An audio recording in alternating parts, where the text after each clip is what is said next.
بمعنى صح الكريدت بتاعك مش مضروب، ده بيفرق معاهم طبعا. لكن ما يفرقش معاهم لو الرقم بتاعك قليل، لان ده بيتكلم على طالب ممكن يكون داخل من طالع من الثانوي على طول مباشره يعني، فاهم يعني منطقي مش هيكون عنده اصلا كريدت قوي، بس بيتاكد انت ما نصبتش على حد قبل كده، دي الفكره يعني، ما خدتش فلوس بالظبط يعني، لكن مش بيبص ان انت عندك كريدت عالي ولا لا. طيب وبعد ما اخلص الدراسه انتوا بيضمنوا ان يعني لازم يلاقوا لي شغل ولا خلاص؟ لا ما لهمش علاقه، لكن ممكن تعمل حاجه اسمها فور بالانس اعتقد، ممكن ان انت تاجل الدفع لغايه لو عندك اي مشكله وكلام من ده مش قادر تدفع بتقدم الطلب، ممكن تاجل لك 6 شهور حاجه زي كده يعني. وانا مش سامع.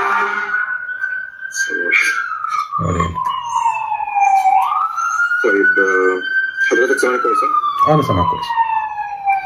طيب دكتور، طيب لو انا هدرس الاحسن خلاص تمام، الاحسن ان اخد بوت كامب، في اللي هي البوت كامب اللي هي زي كورسات كده، انا مش عارف طالعه برضه هنا في امريكا قوي، ولا بكالوريوس ولا ماجستير لو حد واخد طبعا بكالوريوس من مصر، اعمل مثلا ماجستير من هنا، خاصه لو انا دارس مجال تاني يعني. بتفرق على حسب انت هتشتغل ايه، بتفرق كتير يعني. مثلا لو انت على سبيل المثال مثلا خدمه اجتماعيه، فافضل تعمل ماجستير، تبقى حاجه اسمها MSW. لو انت برضو خريج سايكولوجي بفضل الماجستير، لان بعد الماجستير التقييم بتاعك بيبقى اعلى وان انت تلاقي شغل وبتاخد لايسنس اعلى الصراحه كمعالج نفسي ومش عارف او حاجه زي كده يعني ان انا يعني مش عندي التفاصيل كامله، بس انا فاكر ان يعني اعرف ناس كانوا ادوني شبه شرح، بس انا مش متذكره كله، بس على الاقل حاجه اسمها MSW مثلا يعني، لو ماستر اوف سوشيال ورك مثلا، ده بيديك انت ممكن تفتح مكتب كمان يخصك كبزنس بيها. فهنا الماجستير بيفرق كتير جدا، مثلا بعد كليات زي ديت على سبيل المثال.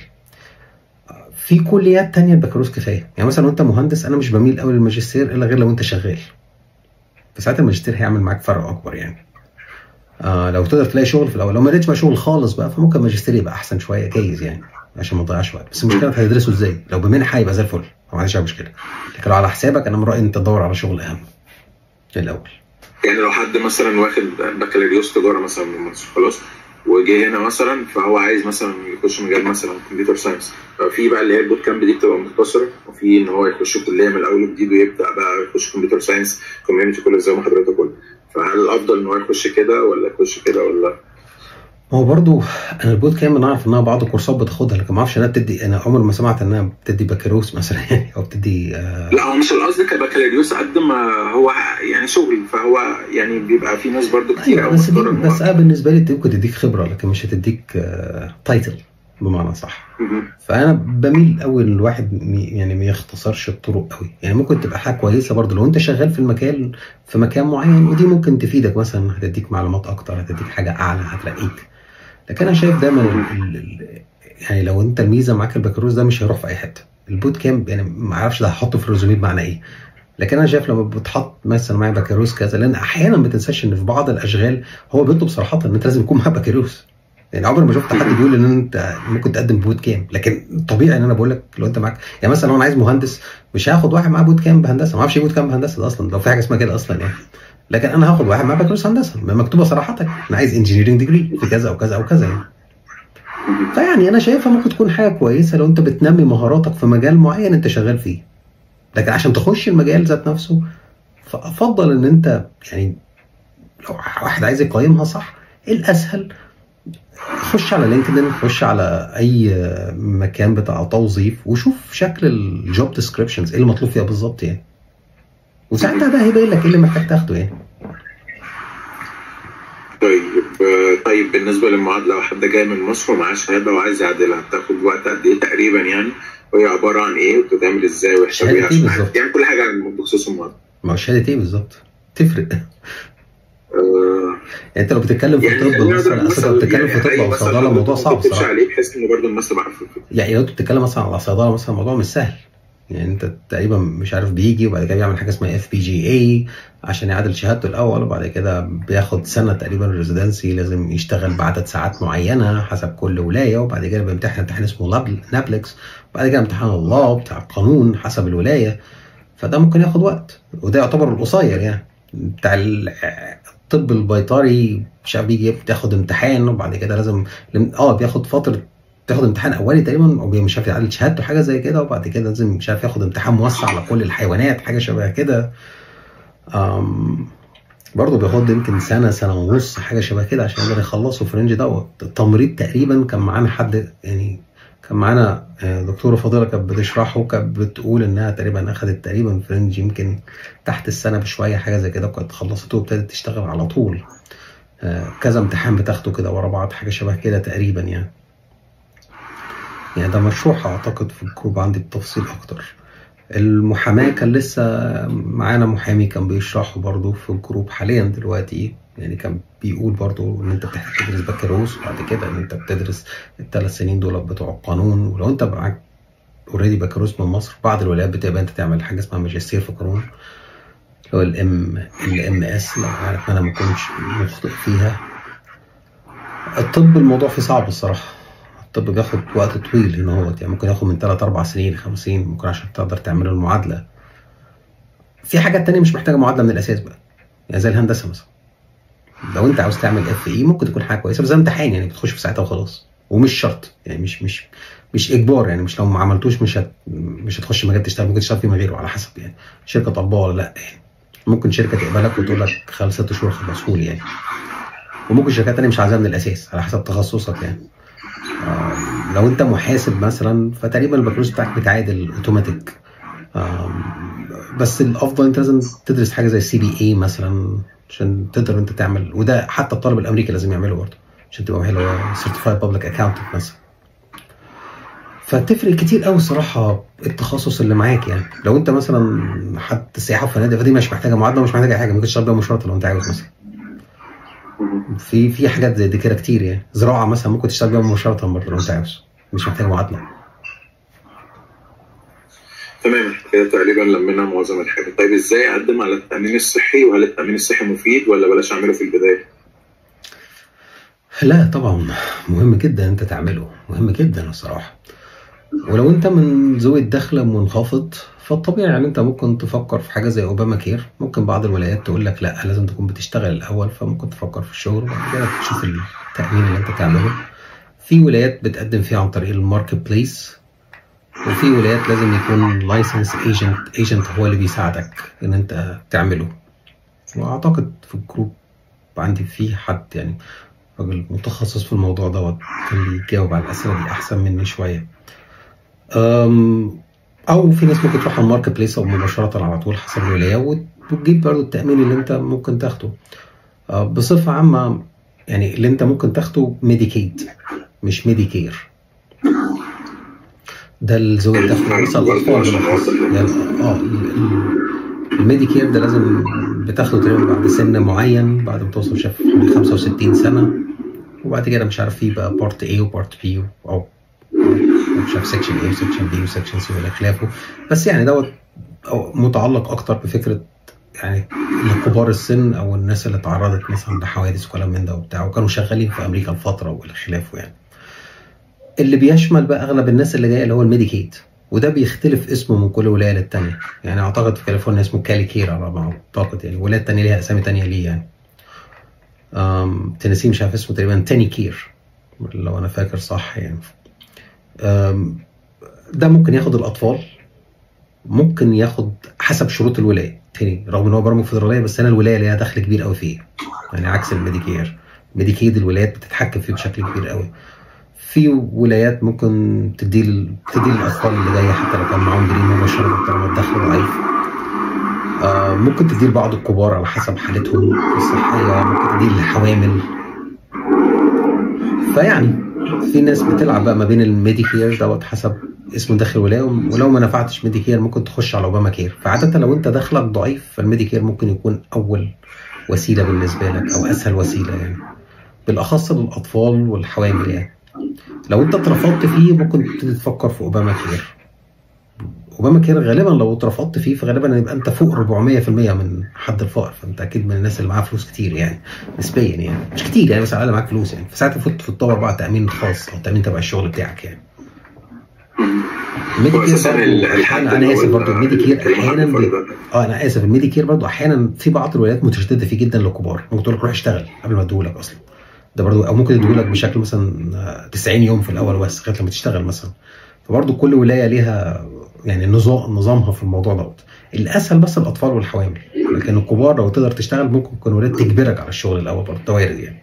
وحاليا في قوانين او تعديلات ممكن تنزل قريبه، يعني كان في مظاهرات على فكره في الفتره الاخرانيه حاليا دلوقتي ان هم قرروا ان هم هيخفضوا البرامج ديت، الميديكيد بالاخص. طيب اوكي. طيب هو التامين الصحي بيغطي العمليات الجراحيه الكبيره بدون تكلفه اضافيه ولا بدفع حاجه؟ لا بيغطيها، الميديكيد بيغطيها بشكل كبير قوي يعني، واوباما كير بيغطيها برضه. بس خد بالك ان اوباما كير تاني بيعتمد على دخلك شويه، فممكن تكون بتدفع جزء اكبر على حسب دخلك.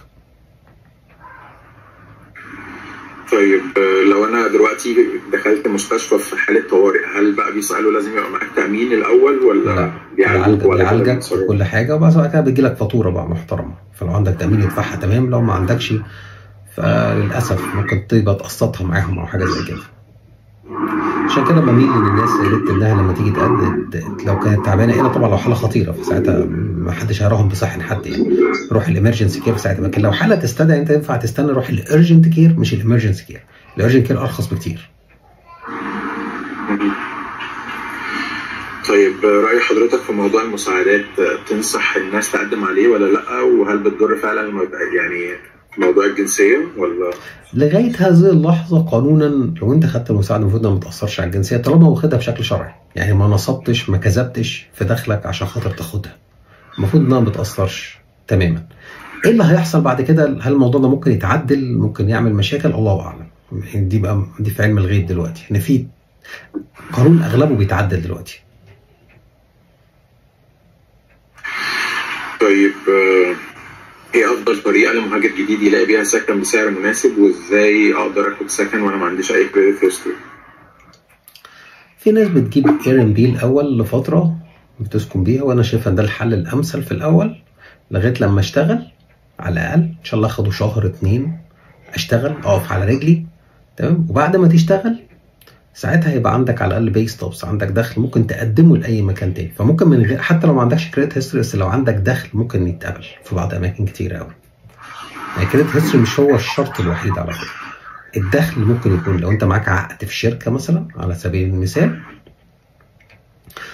بمبلغ معين، ده ممكن يكون كافي ان هو اماكن ممكن تقبل انها تشغلك. طيب من رأي حضرتك امتلاك بيت استثمار كويس في امريكا ولا الاحسن ان انا اكمل؟ امتلاك بيت استثمار ممتاز، بس في الوقت الحالي في قولان لان الفايده عاليه قوي. فانت لو معاك مبلغ كبير تحطه كداون بيمنت فتقلل الفايده اللي هتدفعها يبقى ممتاز، ممكن يبقى استثمار مثالي.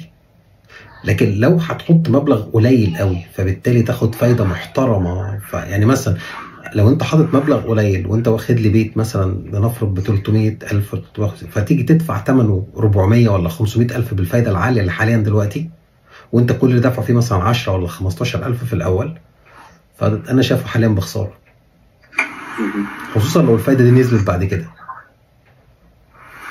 فانت هتبقى دبست نفسك على الفاضي. اي نعم ممكن تعمل بعد كده يعني بيسموها مش فاكر المسمى بالظبط، بس انت ممكن ان انت تعمل زي اعاده جدوله للدين، زي يعني رينيجوشيشن في الدين ذات نفسه. بس المشكله كلها ان برضو انت كانك بالرينيجوشيشن دي برضو بيتعمل عليك كريدت تشيك من الاول تاني، مش كارثه للامانه، بس برضو بتتشال بعض الفلوس اللي انت دفعتها في الاول اوريدي في الانترست، مش فاكر في الانترست ولا في الداون بيمنت، بتخسر جزء، ده اللي انا متاكد منه يعني. فيعني حاليا دلوقتي انا مايل اكتر لو انت معاك مبلغ كبير داون بيمنت تمام، لكن لو هتحط مبلغ صغير قوي عشان تاخد البيت وتدفع بالانترست العالي ده دلوقتي، انا شايف الانتظار احسن. يعني حوش مبلغ وحطه مره واحده احسن.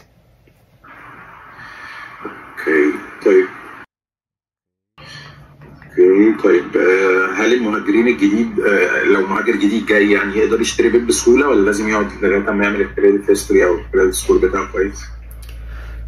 خد بالك حتى الكريدت ممكن يقبلك مش عارف تقريبا 650 حاجه زي كده، يعني مش عايز اقول لك ان كل ما الكريدت يقل بشرط ان ما يكونش عليه ديفولت، يعني ما يكونش خسرته، ما يكونش ما دفعتش حاجه عليك، ما اتضربش قبل كده. لكن حتى لو قليل شويه لاي سبب من الاسباب، اي سبب تاني مثلا، يعني ده ليها حل. اللي ملهاش حل هو دخلك. فحاجه من ايه، يعني انت عندك دخل كويس تقدر تقنع بيه، خصوصا لو انت هتاخد قرض محترم. فالمفروض ان في حد هيبقى لونر، يعني هو اللي هيديك اللون دوت.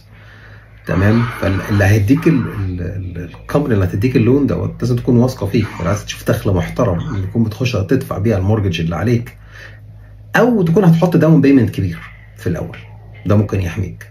فخد بالك مش الكريدت سكور هو العامل الرئيسي، ممكن يكون الكريدت سكور بتاعك عالي جدا وتترفض برضه عادي. الاهم من الكريدت سكور المبلغ اللي هتحطه في الاول قد ايه، او دخلك. الاثنين دول يفرقوا كتير قوي. طيب وامتلاك بيت بيدي مزايا قانونيه؟ يعني لو عندي بيت هل ده بيفرق معايا قانونيا، بيدي اي مزايا ولا عادي؟ لا يا ما اعتقد، يعني مش مساله ان هيديك ميزه قانونيه في حاجه، بل بالعكس. يعني تقريبا لو يعني مش عايز اقول انه ممكن، يعني بيعتبر اسد عندك، فممكن احيانا بعض المساعدات بعض الحاجات التانية ممكن تاثر بحاجه زي كده. فيعني مش عايز اقول ان هو عيب، لانه في مزايا تانية كتيره برضه، بس مفيش ميزه قانونيه كبيره قوي يعني فيه، غير ان انت هتوفر وعندك استثمار عامله في امريكا، يعني كان مش هيديك يعني حاجه عاليه قوي تانية يعني.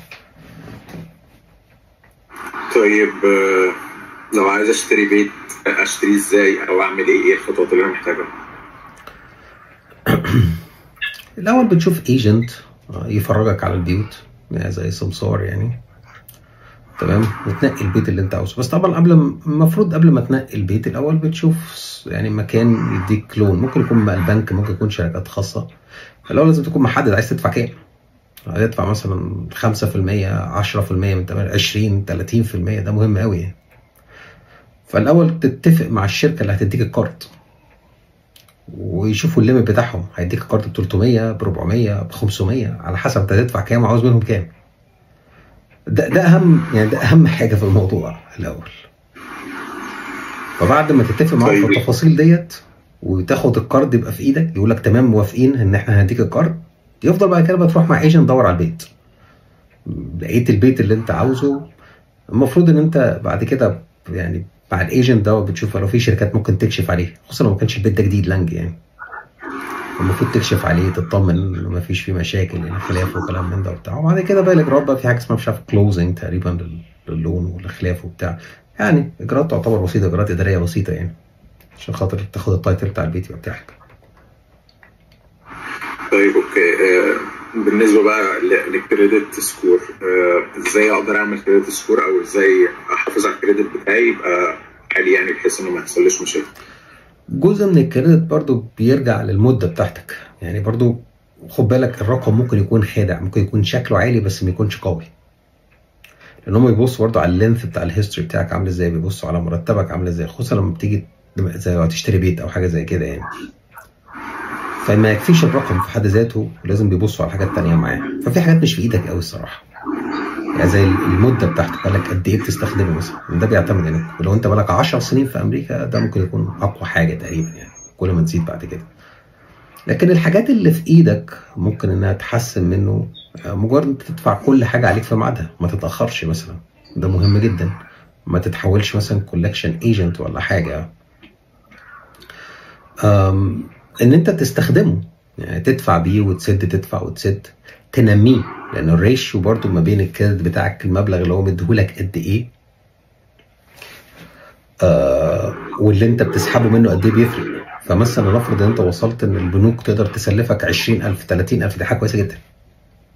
ده بيزود من ثقه اي حد تاني ناوي يسلفك، عكس لو البنك اخره يثق فيك يديك 500 ولا 600 بس. فده مش هيزيد الا غير مع كتر الاستخدام ومعاملتك مع البنك ذات نفسه، ومع مرتبك على فكره برضه، يعني برضه مرتب يرجع تاني لما تيجي تعمل طلب انت تزود الكريدت بتاعك، من ضمن الطلب ده بيقول لك مرتبك قد ايه في السنه.